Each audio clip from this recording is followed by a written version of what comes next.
तर नमस्कार मित्रांनो, आज तुमचं स्वागत आहे लकी ब्लॉग्समध्ये।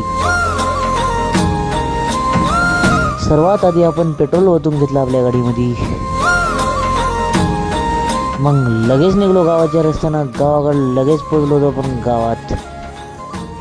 लगेच गाडीवर घेऊन निघलो खताचं पोतं आपण शेताकडं।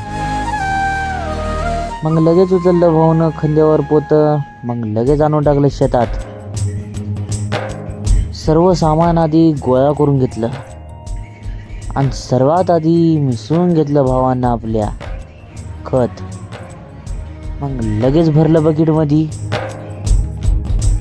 मग लगेच लागलो कामाला। लगेच थोडा अंदाजा दिसला होता आपल्याला पाणी पडायचा, लगेच टाकून दिलं खत। तेवढ्यातच आपलं सगळं काम झालं होतं। मग लागलो आपण घराकडे जायच्या तयारीला। मग लगेच घेतली रॉकेट, निघलो गावाकडं। भेटूया पुढच्या ब्लॉगमध्ये मित्रांनो। Okay, bye.